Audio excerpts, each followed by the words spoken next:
Hello everyone, welcome to university plus. I am Kajal Yadav. आज हम Bihar NEET UG counselling 2026 को discuss करने वाले हैं। Let's go. अगर आप भी बिहार नीट यूजी काउंसलिंग 2026 में पार्टिसिपेट लेने वाले हैं तो ये इन्फॉर्मेशन आपके लिए बहुत इंपॉर्टेंट होने वाली है। हमें सबको पता है कि सीट मैट्रिक्स जारी हो चुकी है और रजिस्ट्रेशन भी हमारे 10 अगस्त से स्टार्ट हो जाएंगे। As we all know, Bihar एक ओपन स्टेट है, यानी कि बाहर के स्टेट के जो भी लोग हैं जो कि बिहार के डोमिसाइल नहीं है, जिनके पास बिहार का डोमिसाइल सर्टिफिकेट नहीं है, वो भी यहाँ के प्राइवेट कॉलेजेस के लिए अप्लाई कर सकते हैं। बट आपको ये भी ध्यान रखने की जरूरत है कि गवर्नमेंट कॉलेज के लिए बिहार के डोमिसाइल होना जरूरी है, आपके पास डोमिसाइल सर्टिफिकेट होना जरूरी है, आप उसके लिए एलिजिबल कैंडिडेट होने चाहिए। काउंसलिंग प्रोसेस और रजिस्ट्रेशन की बात करें तो टोटल आपके 4 राउंड होने वाले हैं, जिसमें काउंसलिंग कंप्लीट होने वाली है। और यहाँ पर आपको ये ध्यान रखना कि सारा प्रोसेस ऑनलाइन ही होने वाला है, यहाँ पर कोई ऑफलाइन काउंसलिंग नहीं होने वाली है। रजिस्ट्रेशन के लिए सबसे पहला स्टेप रहने वाला है कि आपको अपने नीट यूजी के रोल नंबर एंटर करने हैं, आपका नेम, डेट ऑफ बर्थ और जितने भी इंपॉर्टेंट डिटेल्स है वो फिल करनी होगी। ध्यान रखिए कि आपको यहाँ पर वही ईमेल आईडी और फोन नंबर यूज करने हैं जो आपने नीट यूजी रजिस्ट्रेशन के टाइम यूज की थी, क्योंकि आपको सारे अपडेट और सारी डिटेल्स इन्हीं फोन नंबर पे मिलने वाली है।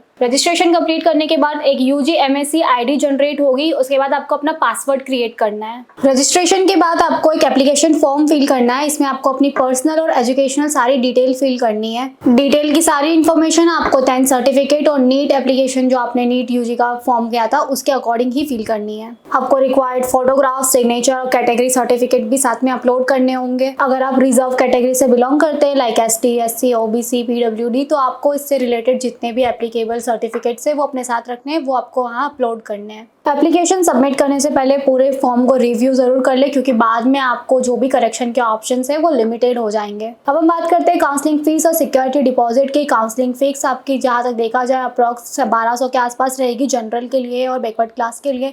वहीं एसटी, एससी के लिए वो 600 रुपये अमाउंट रहने वाला है। इसके अलावा आपको सिक्योरिटी अमाउंट भी पे करना होगा, जो कि गवर्नमेंट मेडिकल सीट के लिए 10,000 रहने वाला है। वहीं आप प्राइवेट सीट के लिए देखें तो वो 2 लाख रहने वाला है, जो कि आपको राउंड 2 और राउंड 1 में अपनी प्रेफरेंस के अकॉर्डिंग करनी होगी। और चॉइस फिलिंग करने के बाद आपको लॉकिंग का ऑप्शन आएगा, वहाँ आपको अपनी चॉइस को लॉक भी करना है। एमसीसी का हम देखते हैं वहाँ पर ऑटो लॉक का ऑप्शन होता है, बट स्टेट में हम देखेंगे कि यहाँ पर आपको अलग से एक लॉकिंग का ऑप्शन दिया जाएगा, वहाँ पर आपको उसे लॉक भी करना है। अब आप सारे इंपॉर्टेंट डेट्स नोट कर लीजिए। रजिस्ट्रेशन की डेट 10th अगस्त से 14th अगस्त तक रहने वाली है। वहीं आप रैंक की बात करें तो वो आपको 16th अगस्त को मिलेगा। चॉइस फिलिंग की लास्ट डेट 17th अगस्त रहने वाली है। वहीं आप देखेंगे कि आपका अलॉटमेंट सीट का जो अलॉटमेंट रिजल्ट है वो 20 अगस्त को आपके पास आ जाएगा। इसीलिए आप बिहार नीट यूजी काउंसलिंग 2026 में पार्टिसिपेट कर रहे हैं तो रजिस्ट्रेशन से लेके चॉइस फिलिंग, चॉइस लॉकिंग तक के सारे स्टेप को केयरफुली अप्लाई करें एंड फॉलो करें। ऐसे ही इंफॉर्मेटिव वीडियोस के लिए आप यूनिवर्सिटी प्लस से जुड़े रहिए। धन्यवाद।